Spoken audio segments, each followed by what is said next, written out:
Hi guys, today I want to talk to you about why choosing the right words matters. Now, we see that in real life. You have an argument with someone, and if you don't carefully consider your words, sometimes it comes across completely wrong or harsher or whatever.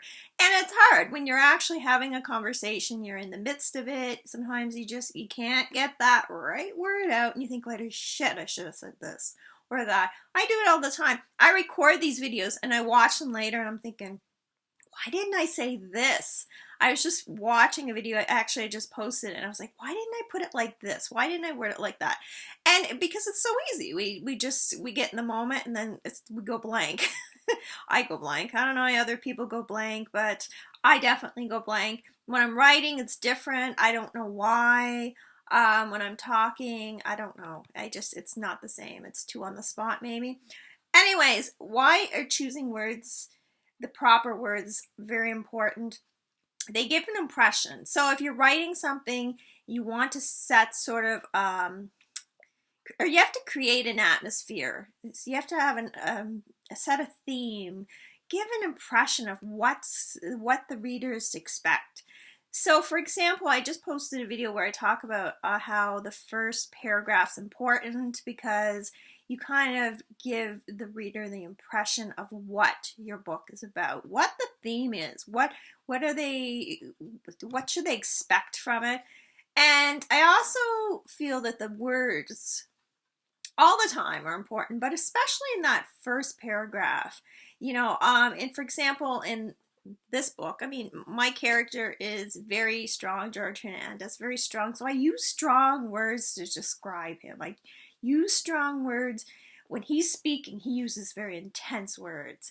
And the first paragraph, I specifically had been talking in that particular video about how I chose my words carefully as well. I didn't really talk about it in the video I did, but the corresponding blog I did. And for example, the first paragraph, let me find it. Oh yeah, of course I skipped the first page because that was too easy. Now I'm trying to.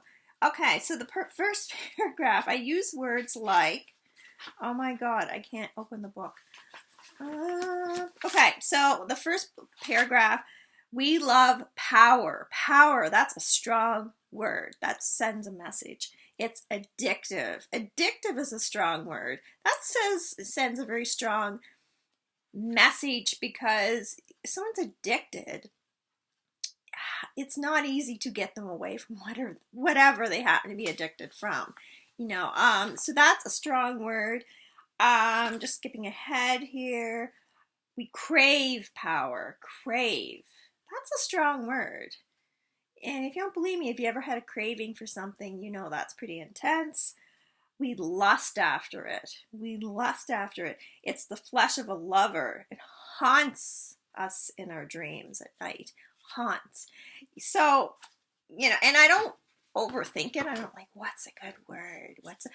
It's just part of what I'm writing and sort of the mindset I'm in. But it is very important. Sometimes I go back and I add words, I change words because I think, this would be more powerful. This sends more of a message.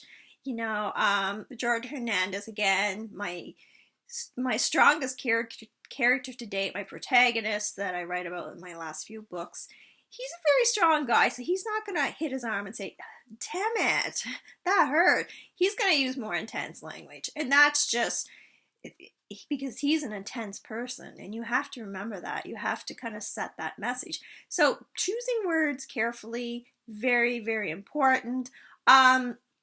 Also, I'm going to kind of attack this a little bit.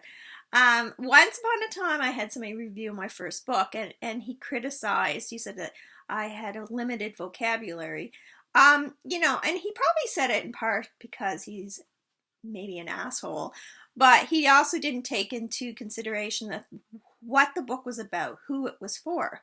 So the book was my book Fire, which I should have here showing you, but it was way over there. I'm not going to go over there. And the book was about people in their 20s. They're in a band becomes popular. The book was probably sort of more directed people in their 20s, people read it of all ages, but younger people. And when you're writing for people who are reading fiction, especially younger people, you don't need these long words like this long, and you just, it has to be a comfortable read. There's a lot of people that so there's authors that use like these big words that some people may not know. And if you're a reader, you pick up a book and the first paragraph has like all these words you don't know, what do you think? You're going to think, God, I feel stupid. I don't know if I can read this book. Or you might be discouraged and think, I don't know. Like that. If I have to read this and try to figure out what these words mean, I'm already frustrated. Is this a comfortable read for me? I just wanted to relax. I don't want to sit here and be like, what's this mean? And I actually have had people say that to me. So it's not just me trying to dumb things down. I've had people say to me, they don't like reading books where there's bigger words they don't know. It's intimidating. It makes them uncomfortable. Now, it depends on the kind of book. Like if you're writing something very, well, nonfiction, for example. Although even nonfiction, I have to be honest, I read a lot of nonfiction. If I pick up a book and it's like, it seems kind of hard to chew on, I think, I don't know, maybe I'll just not read this and just skim through. But if it's an easy read, if I find it's a very comfortable read that I can kind of get into, then I might be more prone to read the whole thing. Again, though, if it's like, all these words that maybe I'm not familiar with, or they have to stop and think, oh yeah, okay, that's what that means. Okay, got it. Then I might not be as encouraged. Some people might think that's dumb. They might think I'm dumb. I really don't give a fuck. That's not the point. The point is you have to think of your audience. So if I'm writing a book that's fiction, it's supposed to be fun. People are going to hopefully enjoy it. It's for a certain age group, and so on and so forth. When I consider all that, I consider the language as well. And the words. So back to the guy who said that I had a limited vocabulary. Don't actually know me to know that. And this was a long time ago. I'm just kind of hold a bit of a grudge. Anyway, but the point is that you have to also consider the vocabulary appropriate for what you're writing. If you're writing a children's book or like a junior kind of book, young adults, you have to consider the language, you have to consider who you're writing for and what is easy for them to understand, or what's appropriate for that age. So, these words are important. They're very important. So, what do you think?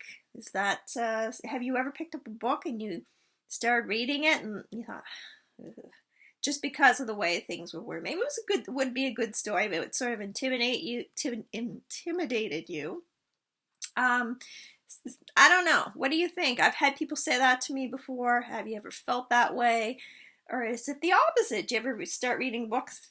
This is too dumb. I can't read it.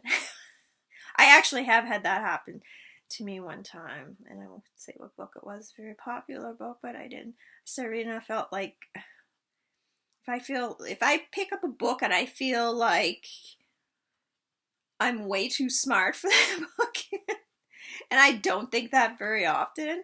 Again, not because I'm stupid, but because I just don't, I'm not really thinking about that. Could be a problem. Anyways, what do you think? How do you feel about certain authors using certain words? Any thoughts, any ideas? Sorry, this is a long video. I just noticed almost 10 minutes. Oh my God, I've never had a video this long. I'm really rambling now. What do you think, guys? Tell me what you think. I am just curious. Share this video, like, subscribe, all that stuff. Thank you, guys. Bye-bye.